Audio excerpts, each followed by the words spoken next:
Legendary performances are rare. Otherwise, they wouldn't be legendary. But to see two on the same stage in the same game, and especially when it's the Rose Bowl, that is extraordinary. Welcome to the voice of college football. Go Bucks! And what about that Rose Bowl game? Let's focus on the offense, shall we?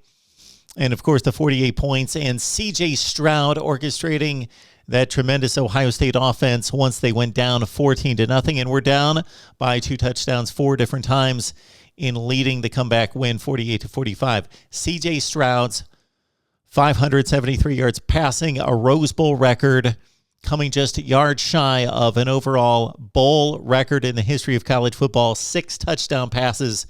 And, of course, again, he leads the game-winning drive and leads the Ohio State offense that was prolific.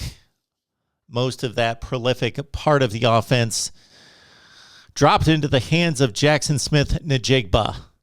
For as good as Stroud was, we give the nod to JSN. This was amazing. 16 targets. He reeled in 15 passes, and most of those the variety of either the catch was sterling or the yards after the catch spectacular. 346 yards and 3 touchdowns. And the Stroud to JSN throw from the left hash mark all the way across the field to the right corner of the end zone, that was extraordinary. It was phenomenal just to think of the arm talent that it took and the receiving ability. Legendary stuff. Okay, we're going to try to put this into perspective and compare it to a certain extent to offensive performances from legendary Ohio State players of the past, which is often difficult because the game has changed throughout the years. So in looking through Ohio State history, back in 1950, we go back to 1950, of course, the Buckeyes tied with USC and Notre Dame with the most Heisman Trophy winners, including Vic Janowitz. What a game he had against Iowa as the Buckeyes put up 83 points in this game in 1950. He scored 46 points himself. He threw 4 touchdown passes. Think about it, 1950, throwing 4 touchdown passes. You know what? He had a fumble recovery on a defense, and he also punted, Vic Janowitz, in 1950. Archie Griffin's 149 yards in the Rose Bowl against USC as the Buckeyes took out some frustration. Many losses to USC in the 1970s, but got that one done against the Trojans, 42-21. And, of course, just a few years earlier, Archie Griffin set the rushing record for a single-game performance against North Carolina at 250 yards, and that would stand for about a decade until the guy with no shoe streaking down the field at the shoe, Keith Byers, against Illinois as the Buckeyes came back from 24-0 down. Byers scored 5 touchdowns, rushed for a then-record 274 yards, and the game-winning score with just seconds left as the Buckeyes won at 45-38. Also, we'll take into consideration in looking at some of these performances the magnitude of the game. So the Byers score and his great performance was needed as the Buckeyes won the Big Ten championship that year with a 9-2 overall regular season record. How about Terry Glenn? Had a big day against Pitt in his breakout performance with 253 yards receiving. And then it was just about 7 or 8 years later in 2002, Maurice Clarett in leading the Buckeyes in rushing against a Washington State team that eventually went to the Rose Bowl, a good Cougar team. And Maurice Clarett, of course, launched the national championship season and his own breakout season in his 1 year with the Buckeyes that season. Troy Smith, oh my goodness, when you beat Michigan consistently like he did, 2004, 5, and 6, and all 3 performances by Troy Smith, spectacular. In 2004, he rang up 145 yards rushing, and let me get the number. He had something like 240 yards passing, something in that range, as the Buckeyes pulled off an upset against the Big Ten champion Wolverines, 37-21. Then in 2005, one of the great drives in the history of Ohio State football, the sprawling catch by Anthony Gonzalez on the back of a Wolverine defender. Troy Smith brought the Buckeyes down in the last 7 minutes of the game after trailing 21-12 to 2 touchdown drives. What a performance from Troy Smith in that one. And then, of course, the 2006 1 versus 2 matchup. 316 yards passing, 4 touchdowns from Troy Smith as the Buckeyes held off Michigan 42-39. Terrell Pryor, let's put him in there. Remember the 4th and, 16 against Iowa in Iowa City as the Buckeyes needed that game to win the Big Ten championship. Also consider that Terrell Pryor won the game's MVP of 2 BCS bowl games. Not too many players do that as the Buckeyes won the Rose Bowl over Oregon, followed by the Arkansas showing in the Sugar Bowl.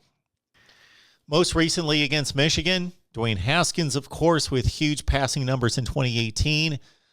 J.K. Dobbins had a huge day against the Wolverines in 2019 as the Buckeyes won big in both of those, putting up record numbers of points, 62 and 56 in those 2 games.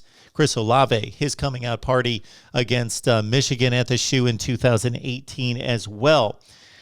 Justin Fields, great performances against Michigan, but of course, the highlight of his career as an Ohio State Buckeye, considering what happened against Clemson in the playoff, depending on your perspective, it was either a excruciating, crushing loss for Ohio State, or it was that plus getting robbed by the officials. And the Buckeyes had that 29-23 score etched in their memories the entire offseason. Justin Fields gets blasted by James Skowski, comes back, takes the shot in the ribs, and delivers a knockout blow himself against Clemson, 49-28, 385 yards passing from Justin Fields in that 2020 playoff game against Clemson, 6 touchdown passes. 1 game earlier, Trey Sermon broke Eddie George's all-time single-game rushing record. We could have included that. Of course, Eddie George doing it against a pretty bad Illinois team in a Buckeye win of 41-3 in 1995 en route to the Heisman Trophy. So we spin it ahead against, again, Sermon against Northwestern, a Big Ten championship game, 331 yards. Trey Sermon, his final 2 games as a Buckeye, unfortunately knocked out in his opening carry against Alabama in the national championship game, was a man on a mission. He was relentless, would not be denied. He was obsessed in those games, 331 yards against Northwestern.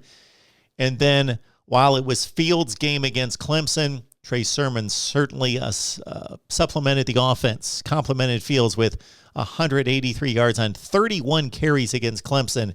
Trey Sermon coming through in the clutch for the Buckeyes recently. Oh yeah, now to the whole reason I came up with the idea for this video. Zeke, 2014 playoff run, amazing. Actually, the reason I came up with this idea following, of course, the Rose Bowl performances from Stroud and Jaxon Smith-Njigba is that I've always considered, at least since 2014, that Zeke Elliott's performance against Wisconsin, Alabama, and Oregon, not just to be the greatest performance in the history of Ohio State football, but arguably the greatest performance and most important performance in the history of college football, period. When you consider that Ohio State, the circumstances of losing a game early to Virginia Tech, losing J.T. Barrett, starting quarterback, in the finale against Michigan, ushering in a third-string quarterback in Cardell Jones, and Zeke Elliott taking over the offense in a game in which Ohio State, of course, not only had to win, but win big to impress the College Football Playoff Committee. Zeke ran for 220 against Wisconsin and a couple touchdowns as the Buckeyes blasted the Badgers 59-0. And then against Alabama in a game in which Ohio State was a 10-point underdog, and, of course, the famous run through the heart of the South for 85 yards. What were the numbers there? 230 against Bama and 2 touchdowns. And then the clincher against Oregon. And Ohio State fans, answer me down in the comment section. Were there 2 better opponents for Ohio State to defeat in the playoffs than Bama, the gold standard, and Oregon, a team that was maybe annoyingly considered to be better than Ohio State, despite the Rose Bowl win against the Ducks, in which the Buckeyes were an underdog, and then an underdog again because Oregon's speed was supposed to be, and tempo was supposed to be just too much for Ohio State. And Zeke again against Oregon, 246 and 4 touchdowns as the Buckeyes blasted their way to a national championship, 42-20. Arguably the greatest performance in the history of college football, not just Ohio State history. There we have it. Some of the greatest performances from Ohio State offensive players in the history of Ohio State football. Leave some of your comments below, some of your thoughts, and some of the ones that we missed.